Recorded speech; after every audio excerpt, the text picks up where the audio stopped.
So, Preston 1, Newcastle United 1. Interesting.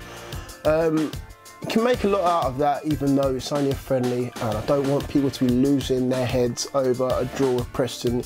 Yes, we come up against them last season very well, scoring 12 goals, but remember, it's only a friendly. Now, we didn't get as much, or I didn't get as much out of it as I thought we would. It's more in case of fitness, which I can see why, because we looked way beyond the pace in terms of, well, in compared to Preston as well. Preston looked different from last season, got a lot more fight now. New manager, Alex Neil, looks all fired up and with a point to prove that they're not an easy pushover like they was all of last season, basically. So, as you can see on screen, the team is there. Quite a strong lineup, Elliott in goal, and then obviously had the likes of Hanley, centre half, alongside Lejeune, who did all right. I mean, let's face it, like, he's still got a way to go in terms of getting up to first team football and fitness as well in the Premier League. Yes, he was playing in the Spanish league, but at the same time now, English football is a different kettle of fish, as you'll find out. So again, you had Mbemba playing right back, which I'm not a fan of, which you'll find out quite soon enough. And then Dummett at left back as well. Again, I still think he needs to be pushed in terms of first team cover as well. And then in midfield, we had Atsu one side, Aaron's the other side, and Shelby as captain sitting with, well, Diaby sitting alongside him. And then up top, we had De Jong and Mitro had his chance to shine against Preston as well. And I put a tweet out before the game saying if there's ever an opportunity for him to shine, it's this game against a team that he loves and knows quite well. 4 goals going into this game already against Preston from last season. And boy, he did take the opportunity as well. Noticeable absences in the team was Jamal Lascelles. I think he was rested, alongside obviously Yedlin, who was just getting back to speed, but he was on the bench. Also Richie, he's still recovering from an injury, I believe. And obviously the likes of Krul, Saive, Lazar, and Jesus Gomez as well didn't make the squad as well. So obviously Manquillo and Jacob Murphy, our new signings, were on the bench alongside some of the regulars as well. And obviously there's no Riviere. Shock horror. So again, as I said before, this Preston team is a lot different compared to the ones that we played last season. Getting straight into it now. Well supported as well, might I add just there as well. Good support in attendance, just under 3,000 fans, Newcastle fans turned up for this game. And bearing in mind, the full attendance was like 7,300 or so. Just under a third, I think, it made up of Newcastle United fans. But anyway, getting into the game, I won't get into too much detail. We took the lead quite early on. Great opportunity there for Aarons to make his mark as well. Good cross into the box. Ball kicked out of play, Dummett follows it up. Dummett of all people, that far up at the pitch. Right foot shot was parried by the keeper, and then there was Mitro on hand to follow up with a tap in.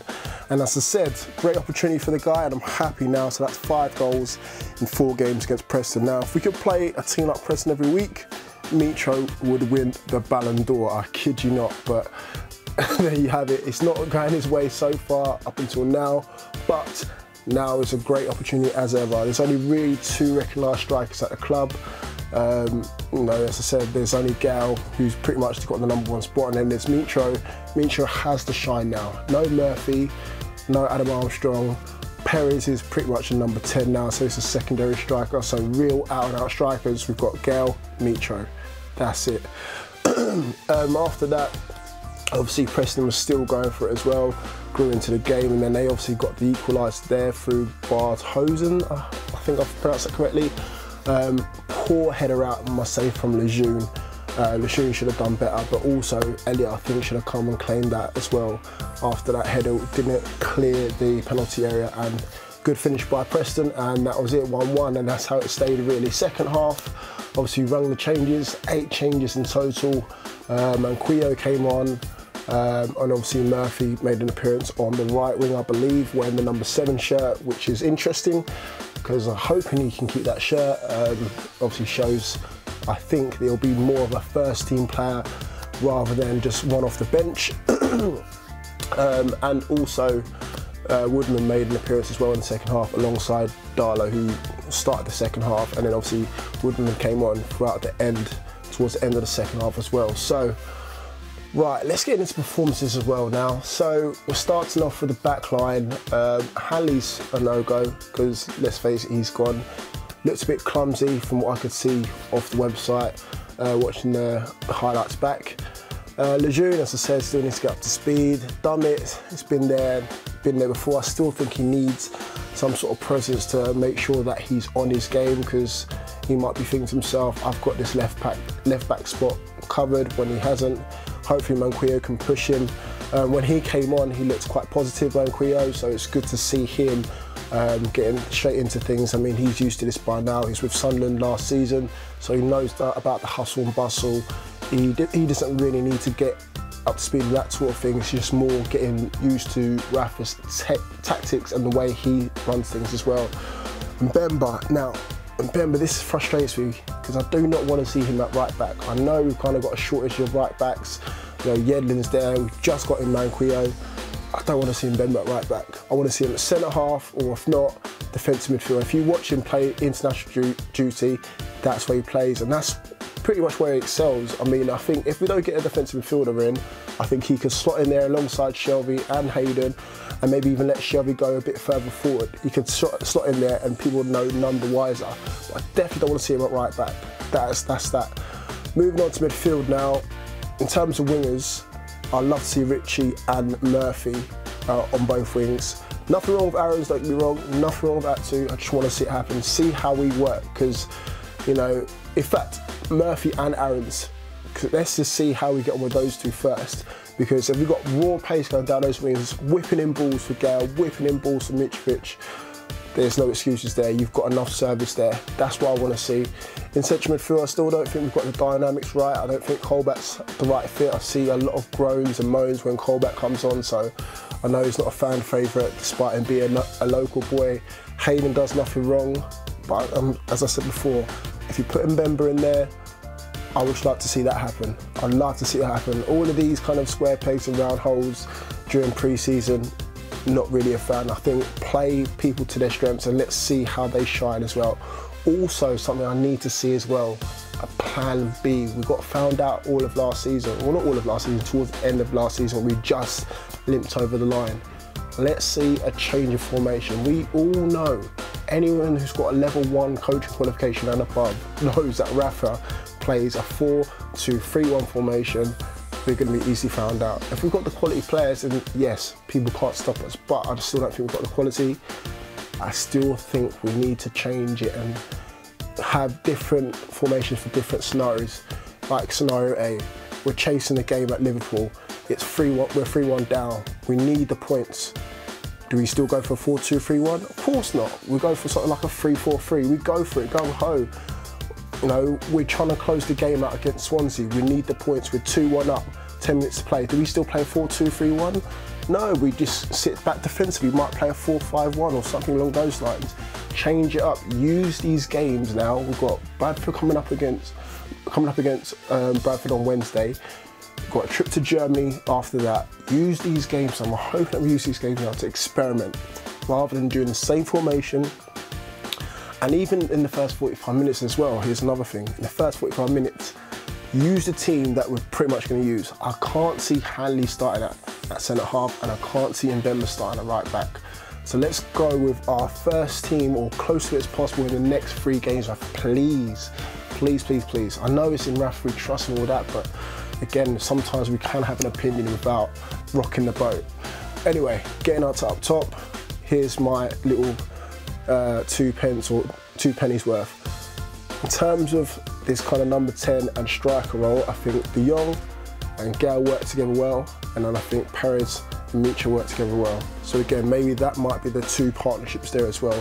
Towards the end of the second half, we started to see a kind of an almost 4-4-2, nearly there. De Jong started to push up a little bit, and it's interesting to see that he actually played the majority of the game. He played, I think, about 60 minutes before getting subbed off. That is very, very interesting as well. And also another thing as well, Callum Roberts came on, but at left back. From what I was hearing from BBC radio, he's playing at left back. I'm sure he plays in midfield. Again, playing players out of position, a no-go. But yeah, getting back to De Jong now, sorry I'm going back and forth.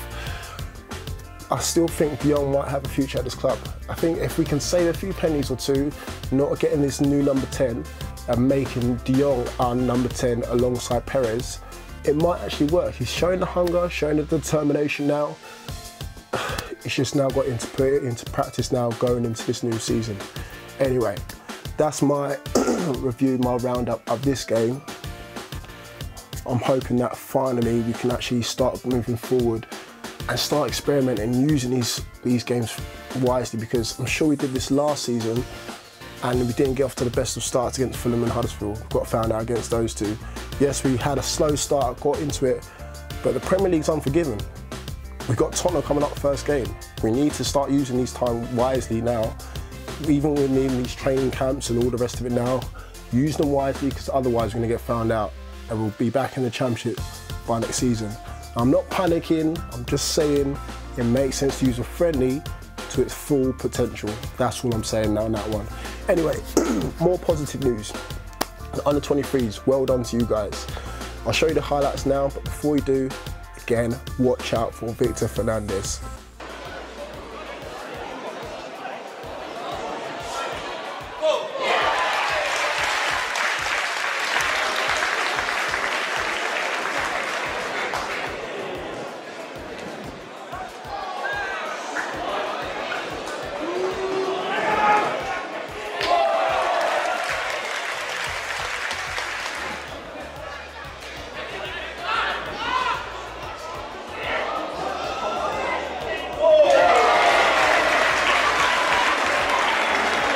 See, I told ya, 3-0, Newcastle United beating Gateshead 3-0. Newcastle United's under 23s looking pretty hot as well. I mean, we've got the likes of O'Connor and Yanni who are new signings, youth signings.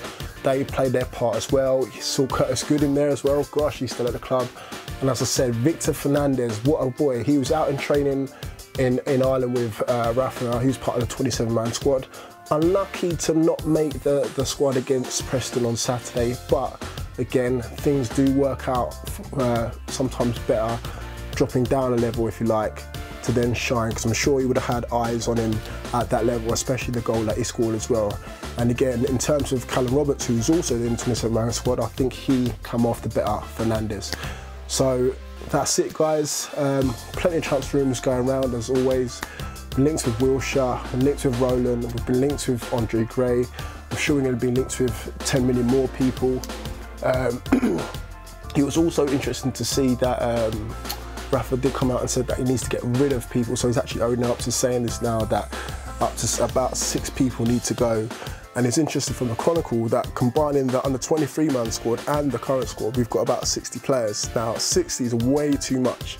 I think people need to go. Even Miles, I think Miles Starfall from the Echo said that Lazar might be on his way out. So Lazar, if we got any takers, he might be the next one to go. So there you have it, guys. Oh, before we go as well, a couple of words from that guy, the new guy, Jacob Murphy, summing up his performance. Can you tell the fans how much of a supporter you are as well? Because we've heard a few things about your sort of history going to watch the team as a fan. Massive fan. Even last year in the Championship when I was at Norwich, I was still checking up on the scores and that, see how Newcastle were getting on. So yeah, I've got a lot of love for this club.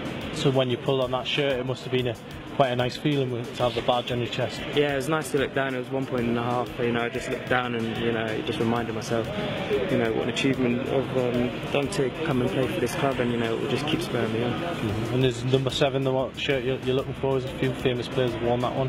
I'm hoping so, and if I do get that shirt, I'm looking to put my stamp on it. So yeah, there you have it, guys. There's the guy, the new guy, Jacob Murphy, living the dream, wearing the number 7 shirt, looking down, and you've seen he's playing for the badge. That boyhood club of his, Newcastle United. So anyway, that's enough for me, guys. Thank you guys for watching and listening. Let me know your thoughts in the comment section below, and I'll see you guys probably tomorrow for some more transfer roundup and hopefully some more positive news on Newcastle United. Keep it tuned. Peace.